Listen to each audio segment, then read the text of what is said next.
when Anamika and Akarma together made us write, record, and listen to our soft story. That helps a long way. That was very helpful in enabling me to release some of the emotional stuff. And then after doing that, the memory of that experience, obviously memory is not going to be erased, but it doesn't matter whether you have that memories there or not, you're indifferent, because it does not have any impact on you emotionally or in any way. So that was one key insight. The second insight was, up until now, on a theoretical level, we had, at least as far as I'm concerned, I did have awareness of the importance of having healthy boundaries. But now through this, over the last couple of days, through some of the insights that were provided by Karma, I realized that I think there are two steps to it, and both are important. One is having the clarity on what the healthy boundaries are. Let's not neglect that. That is also important. But then even more important is ensure you maintain it, because there will be challenges. In any form, any form of external circumstances, there will be challenges outside, and you will have to find ways to be thick-skinned, I would say, or be having that perseverance that you are self-aware, you are clear, and you maintain that healthy boundary. So maintaining that healthy boundary is a must.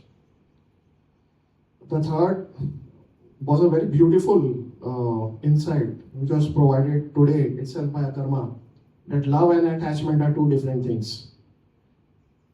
You love someone, but that does not mean that if the person whom you love, if he or she ends up falling in a pit, then you also fall in a pit, to prove that you are loving, you are with him or her.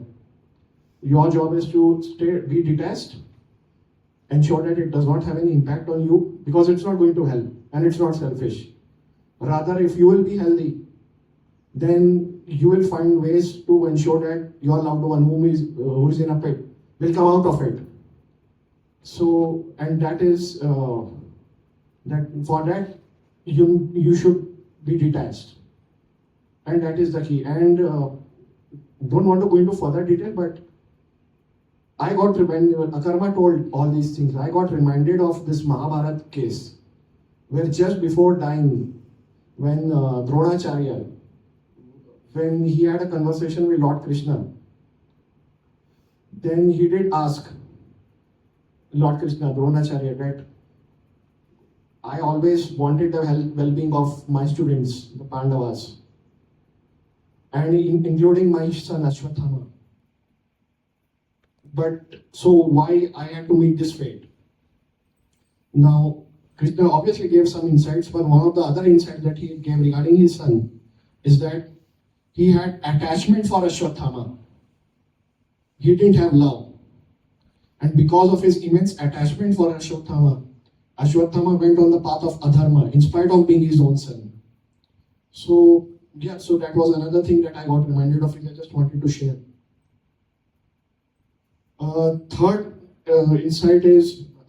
The fourth one is that being in a state of conscious response rather than spontaneous reaction is easier said than done. It is something that we have to develop through practice.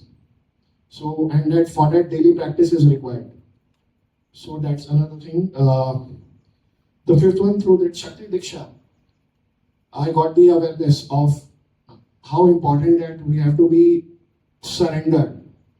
The universe knows what's best for us. So being in a surrendered state is another key, which I got to experience through that Shakti Diksha thing. And another key thing which was another explained, that was beautifully explained by Akarma, was never judge any unpleasant thoughts, emotions, feelings as negative. They are what they are. Thoughts, feelings, and emotions can be pleasant, unpleasant.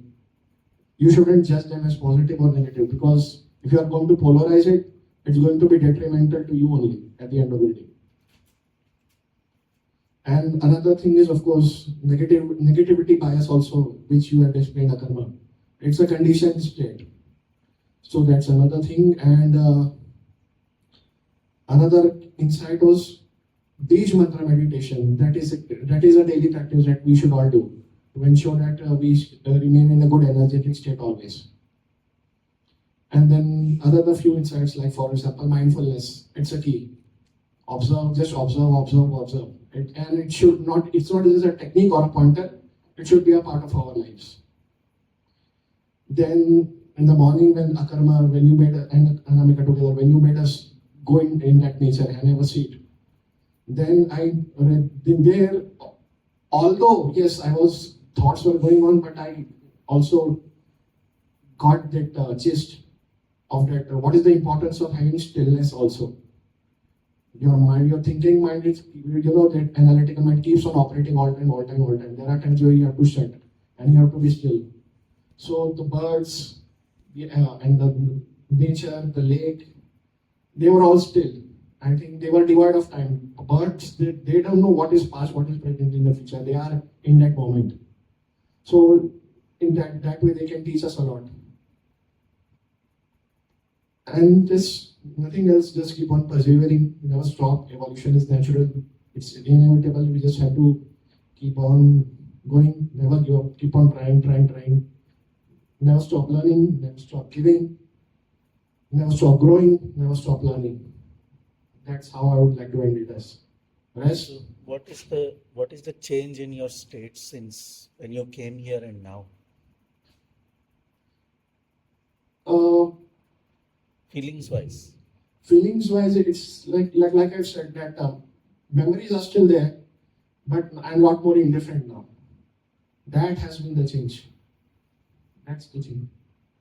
Rest, I think food was also very good. memories are not disturbing you. No one. As of now, so nothing. Rest, the food was also very good. That hot chocolate juice, that hot chocolate drink was also very good. Chocolate juice.